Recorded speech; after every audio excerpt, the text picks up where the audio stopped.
Tonight, we're going to crown a new NXT Champion, but that's a story for tomorrow because today we need to talk about the new WWE Champion that was crowned on Raw last night. Do you feel the power? The power of positivity? Biggie cashed on Bobby Lashley to win the WWE Championship in the closing moments of Monday Night Raw last night. I'm Ryan Joy and I run MinutesToBellTime.com, a website database tracking pro wrestling around the globe. On today's show, we're talking about Big E's title win. Certainly a well-deserved honor for a long-time fan favorite. Now, let's take a critical look at the situation. Was the WWE responding to ratings?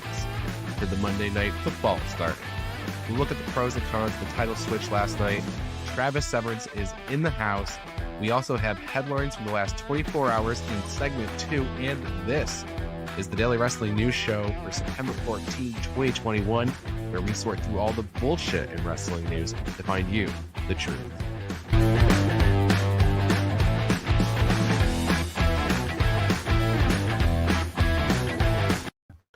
All right, Travis, we're here. It's Tuesday. Welcome to the show. Thanks. Great to be here as always. It's getting cooler outside and I run really hot. So fall is my favorite season. So we're just around the corner from not having to wear shorts anymore. I only wear shorts, as you know. Well, do you feel the power of positivity? Biggie wins the WWE Championship last night. There's a lot of pros and cons. There's a lot to talk about here, especially when you're coming off a week where they lost the key demo ratings and you have Monday Night Football starting, and they pulled forward their WWE Championship match from Extreme Rules to Monday Night Raw. A very interesting situation. I feel a lot of different things with this title change. I feel happy. I feel sad. I feel a little confused. I'm certainly happy that Biggie finally got the title. It feels like, to me, doing it this way, with the way that they set the thing up, feels like a lifetime achievement award more than it feels like a big moment title kind of thing. Like, yep. A lot of times if you see a title swap on a show, it's as somebody that's already been in the middle of the storyline or something like that, and they get some kind of a freak victory that kind of rolls us into a pay-per-view and it sets it up. And I'm not saying that this title change isn't going to do that. Boston is WWE's hometown-ish, that Northeast area. They're very close by. Pomfret, Connecticut, or Stamford is pretty close by to Boston and stuff. So, it's a home crowd for them and things. But yeah, I guess I would have preferred them to do it in a different way. We were given this idea that the New Day wasn't really going to be involved, and Big E was going off on his own and doing his own thing, and it just this kind of stinks of them trying to wring out a couple of more T-shirt sales or something like that, which is too bad because I think the guy certainly has the chops and the resume to be able to win this title in a big moment on a bigger stage than that, as opposed to being kind of what you alluded to in the open, which is a ratings injection that WWE felt like they needed. I mean, the pre-Twitter "I'm going to cash in tonight" thing, I mean, was a signal for us to pay attention to the show. Correct. Right? And it wasn't the way they started building. Go ahead. And it didn't come from corporate either, so we know we could believe it. Yeah. Because it wasn't, they didn't announce a lineup of matches. This is Big E, who's an honorable person, the stuff from, obviously Brody Lee's widow was thrilled, and New Day was such a big part of Brody's life and stuff like that. So I have the utmost respect for all three of those men. Obviously phenomenal performers and stuff like that. And I'm happy that the guy has finally gotten the big belt, but there were a lot of things that could have been different, I think, for this. I think Big E's great. I think he's, they made this big deal about him on SmackDown saying, we're going to push him off on his own singles run. And they somewhat, they gave him, he had the Intercontinental title run and things like that. But I didn't really ever see him getting out of the mid card as he had been. and then he won Money in the Bank. I'm like, okay, well, this is the setup. Mhm. Okay. Yep. But Biggie is a face. He's Yep. never going to be a heel. Nope. So when a face cashes in the Money in the Bank, it's a little weird for the face to wait until the champion is like basically Pummeled. beat down already to cash in. It's not really the honorable thing to do as a babyface champion, but it's also you're kind of dumb if you don't take advantage of those situations and you're the Money in the Bank holder. So I can play this back and forth both ways. So I forgive that element of it. But what I can't really forgive is the fact that even after Big E won the Money in the Bank, we should have been seeing a slow and steady ascent to where when Big E walked on the screen with that Money in the Bank briefcase, the building explodes and we are like ready. We have built to the moment and now it is time and we are ready. And this is the moment that we've all been waiting for. And maybe they could sell a whole bunch of tickets to a show because they've gotten us ready and we thought it was going to happen around this time. So, Big E didn't get a win over Rollins. He didn't get a win over Edge or AJ Styles or Randy Orton or any of the upper guys to make us think that, oh, well, he's ready for Lashley. Lashley's been unstoppable. There's not even a chink in his armor. Nobody could touch this man. And the closest we got was Randy Orton putting him down with an RKO a couple of weeks in a row. And he had a match with Randy Orton last night. So Bobby gets through this match with Randy Orton. He does beat Randy Orton, then has to face Biggie. So I just don't think we were ready for this. And I think we could have been if they had given Big E a few moments along the way to where we start getting excited about Big E as a top guy, and then he's carrying around this briefcase. And then, they could have advertised him 2 weeks ago that he was going to be on this show, rather than put out the little thing on social media. Now that probably worked and they probably got a good rating out of it. This should have been one of their biggest shows of the year, but they did have a good Monday Night Football competition. So we'll see how that kind of shakes out. And they lost the demo last week, which makes me think that that's why they were pulling forward probably this whole program, right? This whole thing was probably happening at Extreme Rules with the Big E cash in, and they just moved it all to Raw. Yeah. So there's another outlying concern of mine. I mean, do we see this? I mean, do we see Big E get Kofi'd here? He gets into Extreme Rules, and maybe we see the triple threat with Randy and Bobby, and then they give the title back to Bobby. As far as how they decided to move the belt with Bobby being kind of an unstoppable juggernaut, I don't have a problem with him having to go through Randy Orton.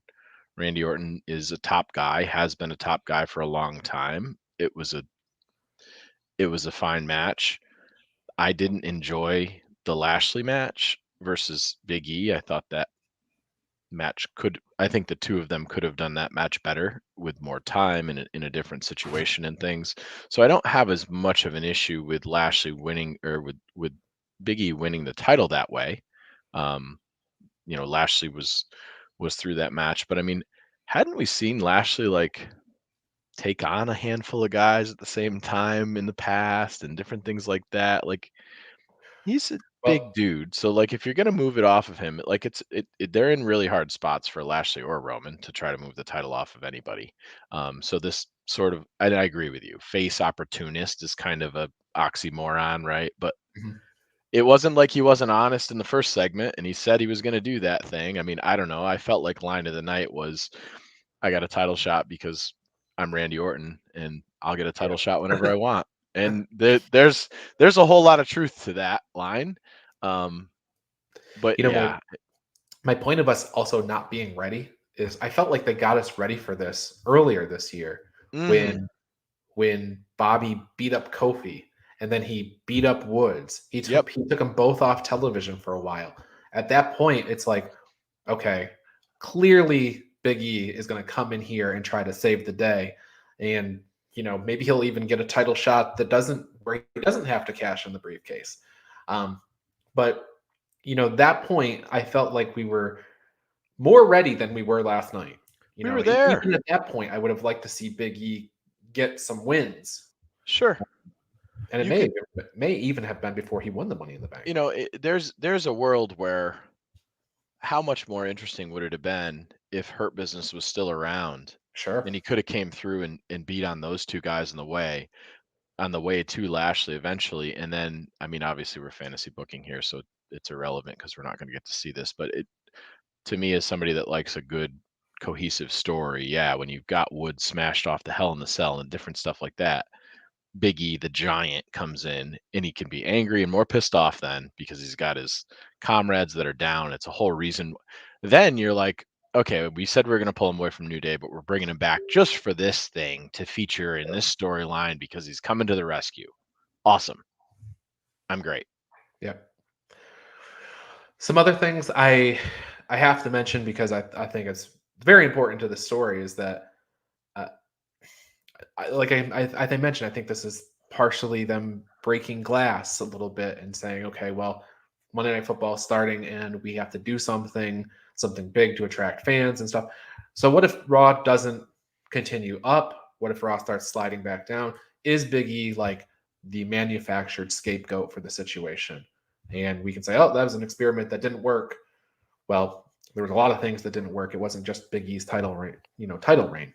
Well, there's a number of things that we mentioned already that they could have done to get this ascension where it felt a little more organic, I guess I would say. Sure. I don't think for a second that this wasn't kind of an oh shit moment. Like regardless of what was going to happen on Monday Night Football, they looked at their demo last week just by itself, not even comparing it to AEW, but then comparing it to AEW and having AEW win, and then they're like, oh, these are the data points that we have for the times that in the first Monday Night Football game of the year tends to be one of the higher ones that are watched too, because everybody's like geared in, we're plugged into football.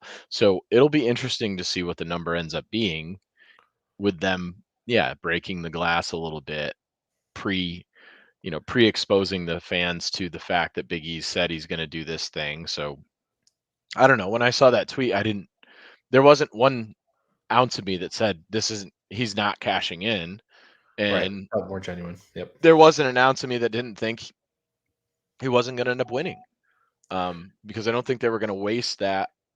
It's just too, as a fan, it's too bad that I have to watch 2 years of what feels like a wasted Money in the Bank.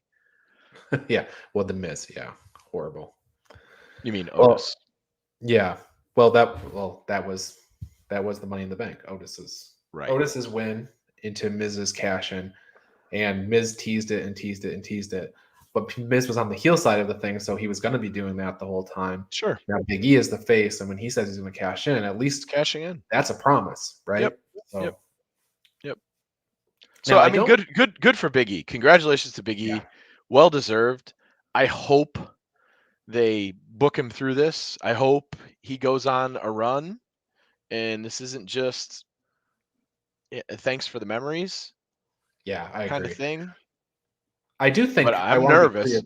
I do want to be clear that I think this was going to happen at Extreme Rules, and the break glass moment was pull it to Monday Night Raw, which is, to be fair, is fine. They should actually be focusing more on Raw and SmackDown than they should be on these Peacock things, because everything is about television. Correct. All your ad, your buy rates and things like that are super, super important. Especially for them, they're not getting additional. I don't know. Has Randy had the title in 2021? If he hasn't, he's going to get it at some point before the end of the year. That's going to happen. Like, he's definitely the next. He's the one that's going to break that number. If anybody doesn't realize that, that's the case. When Al and I were previewing this yesterday, that's what I said. I was like, I could see a situation where Randy gets that belt and then he loses at Extreme Rules. Mm-hmm. I could have saw that. And I can see that happening with Big E. He won the belt last night, and he might lose it back to Lashley at Extreme Rules. Maybe not. I might be overthinking that, but if that happens, it's bad for Big E and it's bad for Bobby, and it should have just never happened. So that was just a situation of trying to get out of the Money in the Bank, which they didn't want it on Big E. They shouldn't have put it on Big E. I mean, who knows? Randy might have signed that contract with I win the title once a year or whatever. Who knows what could have happened there, because at the time when he was renegotiating, I can't imagine if he was trying to renegotiate now, because it would cost them a lot more money right now than it did when he did last year. A lot more money now. All right, well, let's get into some more stuff after the break here. We've got Dynamite to talk about for tomorrow, and there's a few headlines that came up yesterday, so we're going to get into that stuff. Stick with us. We'll be right back in about a minute and a half. If you love the Daily Wrestling News Show, then I want to tell you how you can support us. First, check out bodyslamclothes.com. You can get a variety of shirts for just $20, and all of them come in the super soft style, and the price you see includes all sizes and shipping. Get 10% off 2 or more shirts with the promo code SHIRTS10. Go to bodyslamclothes.com right now to check it out. And join Joey Jarzenka, Ian Schreier, and Rob DeLuca on Monday nights for the Primetime Rundown. They take you through the world of sports, and the show kicks off each Monday at 7 p.m. on the Eastern Observer. And each Tuesday, Al Carl hosts the Essential Wrestling Podcast alongside John Smith, myself, John DeConnie, and Gary Mahaffey. It's another week of updates and highlights in the world of wrestling. Here are our analysis on who we think is going to win the week's matches. Coverage begins at 6 p.m. on the Eastern Observer. And Pro Wrestling Pick'em. It's a place where you can join or host a Pick'em League to test your predictive skills in the world of pro wrestling. Create an account and join a league now at ProWrestlingPick'em.com so you can play against your friends or play against the universe. And the Body Slam Brigade newsletter, currently going out to over 4,200 people each Friday. It consolidates all the top stories in professional wrestling into a quick-to-read email written by me for you for free. Sign up now at bodyslambrigade.com. And of course, this show, the Daily Wrestling News Show. We're here every day, Monday through Thursday, and occasionally on Friday. You can listen to us on Apple Podcasts and Spotify, or watch us live on Facebook and YouTube at 10 a.m. This is the Daily Wrestling News Show, and we thank you for your support.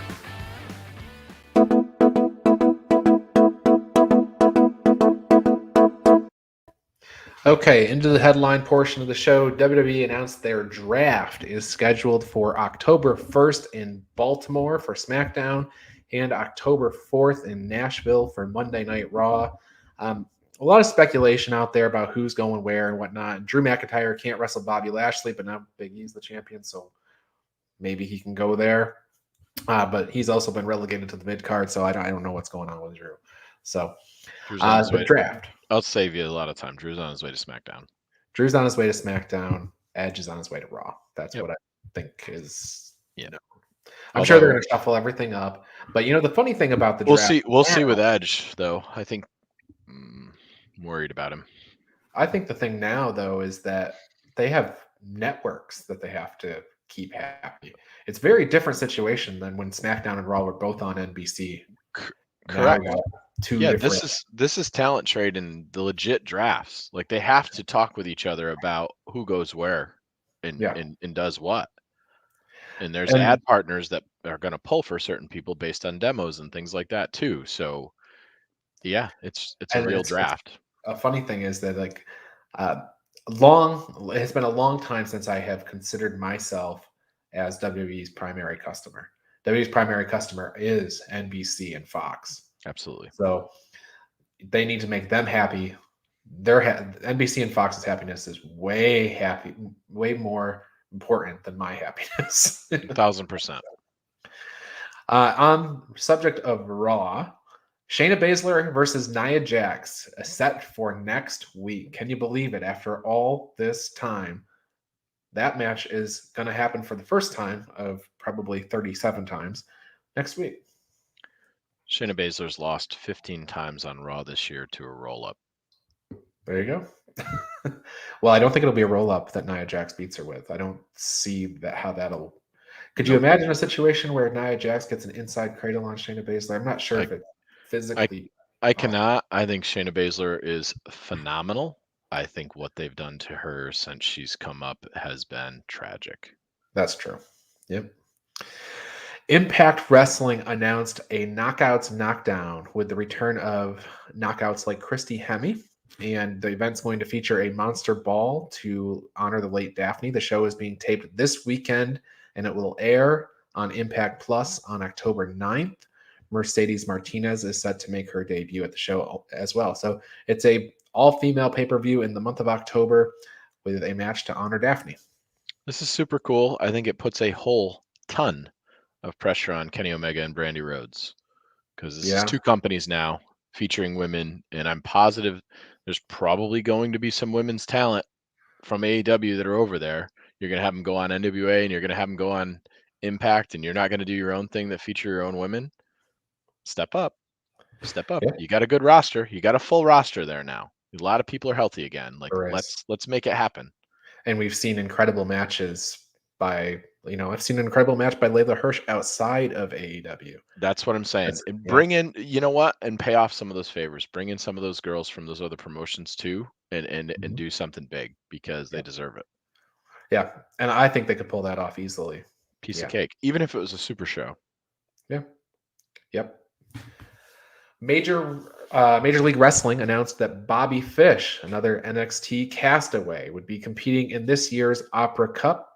Also included in this year's tournament is Tom Lawler, TJP, Calvin Tankman, Davey Richards, and Matt Cross. That's a good lineup.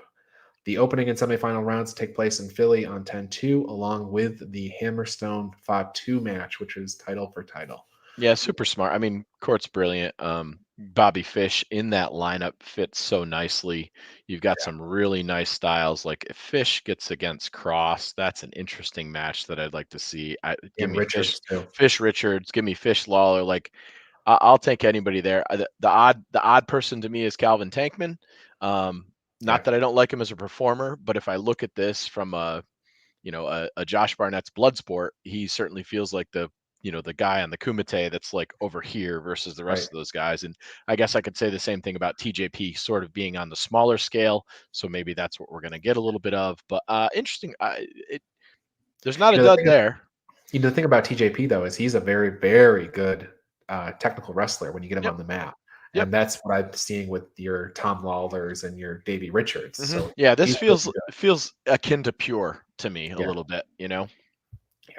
Tom Lawler defending Upper Cup champion. So potential 2-time champion there. Davey Boy Smith won it the year before that. So New Japan Strong heads to their new Saturday night at 8 p.m. Eastern time slot this weekend. This is, of course, a taped show, so it's on demand. You can kind of watch it whenever, but they were broadcasting at 10 p.m. on Fridays, which would be opposite Dynamite now, but they were trying to leech off of the SmackDown audience. Some come over and watch our show, which maybe worked for a while, but so now they're Saturdays at 8 p.m., probably a better slot, but it's Saturday night. Juice Robinson versus Hicaleo is the main event this weekend. You can watch that on that show, or you can watch those two guys in a tag match against each other on Impact's Victory Road at the same time. It's a weird booking decision. The Forbidden Portal is insane. Guys can be at two places at once. Gosh, didn't we watch TJP 3 times in one day though? It was I Chris felt like Bay. that was a thing. Oh, Chris Bay. Yeah. 3 different places in once. Yeah. Yeah. TJP was probably only working 2 places that night. The poor guy. So a new NXT champion will be crowned tonight. Kyle O'Reilly, Pete Dunne. Who are the 4? Kyle O'Reilly, Pete Dunne, LA Knight, or Tommaso Ciampa. You got a thought on that, Travis?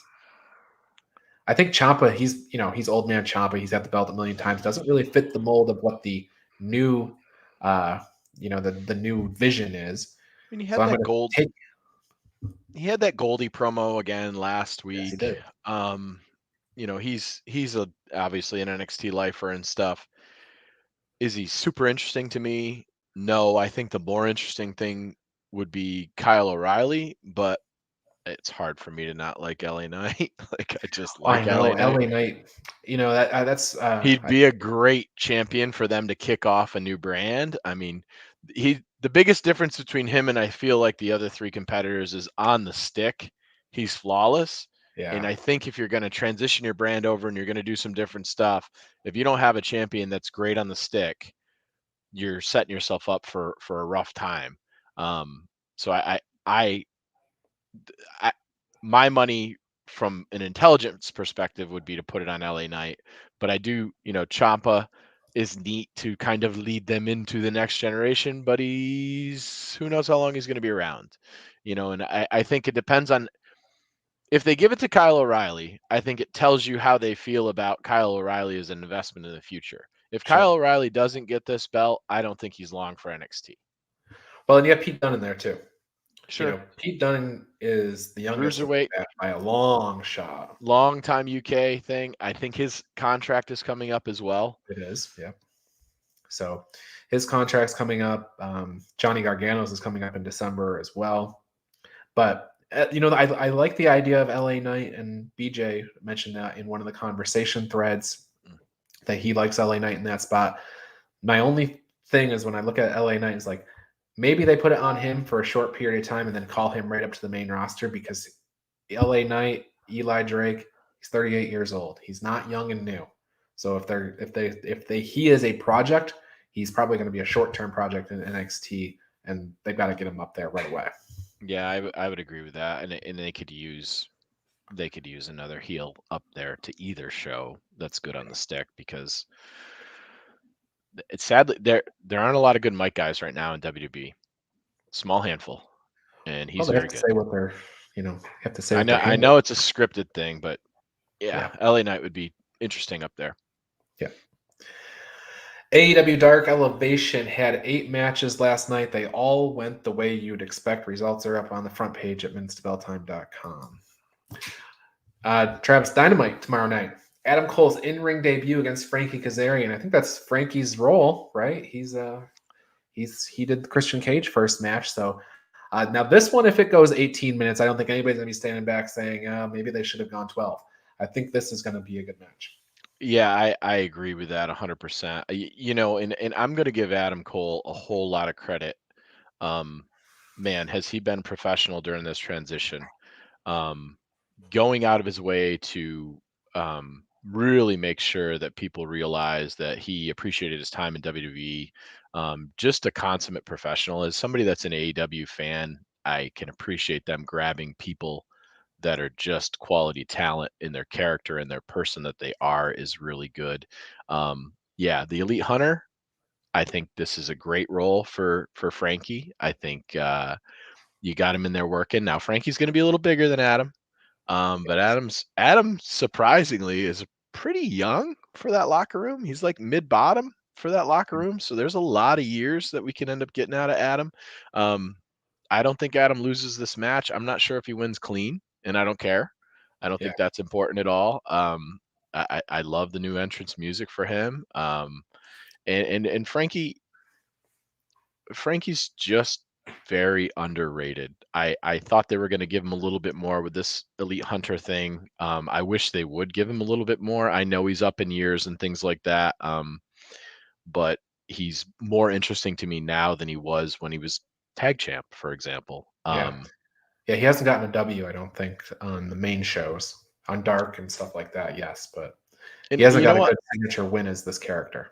He hasn't had a good signature win as this character, and boy, if he was just come from behind the scenes and rescue and do different things like that, I think he could live a long career like that. Just a good, solid dude, and I'm glad he's there for exactly this. Bring in the new guy, take on the new match. Who's Bryan Danielson's first opponent? I don't know. Boy, is it feeling like Kenny Omega though. It sure does. I don't know if they're gonna do so Bryan Danielson is going to be addressing Kenny Omega on the show. If I were betting, and I'm not, but if I were betting, I would say Arthur Ashe, you're going to get a 27-man tag with Bryan Danielson on one side and Kenny Omega on the other, and that you're going to have a singles match between them at Full Gear. That would be my guess. Yeah, to circle back to that, I believe that Punk is on commentary for the Kazarian Cole match. Oh, he's going to be there the whole time. Okay, I didn't realize. I thought I saw that he was slotted in on commentary. I didn't see that it was the whole time, because Punk being on commentary just for that match alone is super interesting. Yes, because there's no affiliation there, right? He's got the Elite that he really hasn't talked about, and he's got Frankie that he really hasn't talked about or anything either. I mean, it appears like he's going into this space with Team Taz, but we'll see. Yeah, I think we're buying time. I think Danielson gets the Full Gear shot. I think Punk gets the Revolution shot, and I think Page gets the Double or Nothing shot. That's what I think. That's how I think it gets set up, and I think Kenny Omega wins all except for the Page match. So yeah, I had seen some crazy stuff about people being real unexcited about the way that Hangman Page has been booked and so on and so forth. For those that aren't familiar with what Adam Page is going through, his wife is having a really challenging pregnancy, and I think Tony came out specifically and said Adam asked for some time off, and we gave it to him. He did. That's what he said. And he was very, very tough with the press as they were kind of pressing him on that subject, and he said, regardless of what my plans were for Adam Page, he would have gotten that time off no matter Sure. what, because it's an important time in his life. So, so good on them, Mm-hmm. and good for Hangman Page. And you know what? I said it on the show, I think with Al yesterday. Maybe I said it backstage with Al, I'm not sure, but Hangman Page's win over Kenny Omega will be a lot more meaningful if Kenny Omega beats Daniel Bryan and CM Punk before he does it. Tell me about it. So another match they have on Dynamite tomorrow night that is not likely to be very competitive, but maybe might get surprised. Layla Hirsch versus Jade Cargill. Now Jade has not done more than 3 to 4 moves per match, but Layla Hirsch can go. And this is just the problem is this is this David and Goliath situation here. You don't want to see Layla Hirsch get squashed, but what else are they capable of doing? So I know from his comment on Facebook the other day that Al thinks this is a squash of Layla Hirsch, who's a New Jersey girl in New Jersey. And I'm listening to what you're saying.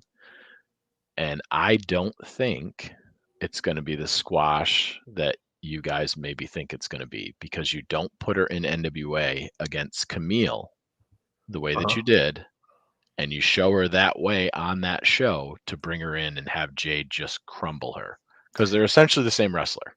Yeah, it could be a situation where they're trying to pull a good match out of Jade.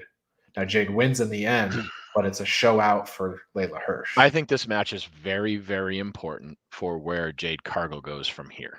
Yeah. Because in the Casino Battle Royale, we had some wardrobe issues from her, and her gear was definitely not fitting her the way that it needed to. And you could tell she was struggling with that throughout the time when she was there. And she was big and she was powerful and she was strong. But there's a reason they're going Layla Hirsch rather than just getting her onto Nyla Rose. Right. Well, I'm interested here. I hope Layla has a good match. I just don't want to see her get squashed. And that's what she's done up to this point, pretty much. Sure. So, Darby Allin versus Shawn Spears. We got Sting and Tully Blanchard at ringside for this, and a whole mess going on with Sting and Tully Blanchard. And who knows if Ric Flair will be there too, and Arn Anderson's in the back. So it's a mess. It's a mess. This should be a good match. Shawn Spears, love or hate the character, I encourage you to take a look at his last 3 or 4 matches and watch the match as pure match. Yeah. They've been good.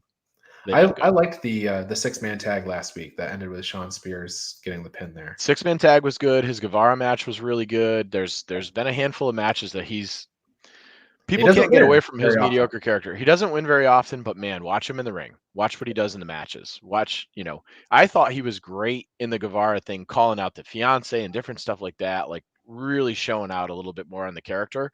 And that was about getting Guevara up and over. Absolutely. Absolutely.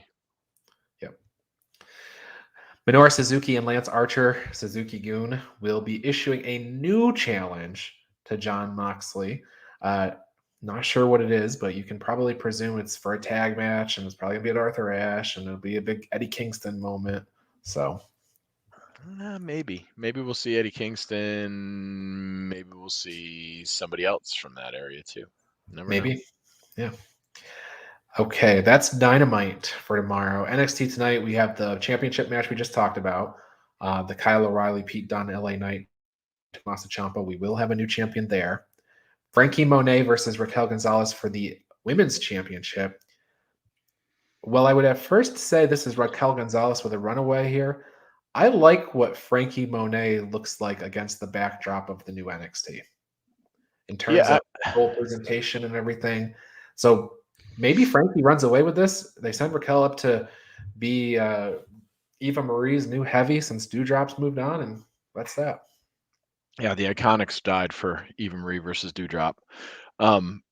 Yeah, it was. I wouldn't be surprised. I think they're gonna try to hotshot this show. We're obviously getting a new title, but it's not like it's a title change, right? From the men's side, we're just getting there's going to be a new champion. There was a situation. This would be a title change. So I don't think it's like, oh, we're going to watch a regular show and it's all these title changes. Nope, we're going to crown a new champion, and then this could potentially be a title change. I would agree. I think Frankie Monet if Frankie Monet loses, I don't know where you go with her. And you've had this kind of nice build for her and things like that. And Mercedes or Raquel's ready to. I thought Raquel was ready to move on after the Ember Moon win, and I thought she was going to drop it then. And like, so this one feels a little bit more clean to me. But yeah, let's get her up on main and move forward with the next batch of NXT women with Frankie Monet, a consummate professional with the title. I do think that Raquel may be a little green still, but I think that those edges can be rounded out on the main roster. I don't think that she probably has done everything she can do in NXT, and if she's going to learn more, she needs to be in the ring with the people that have been executing on the main roster for a long time. Your Charlottes and your Sasha Banks and those. Yeah, I mean, if you're going to bring her up and you're going to put her in a gladiator costume and you're going to have her get beat by, Tamina, that's probably a bad move. Yes. We also let us not forget we have a wedding tonight. Yes, tonight. Indy Hartwell and Dexter Lumis, they'll be getting married tonight. So that should be interesting. You're much more positive than me. I can't name a wrestling wedding segment that I would say, you know what, let me give this a thumbs up because it was great.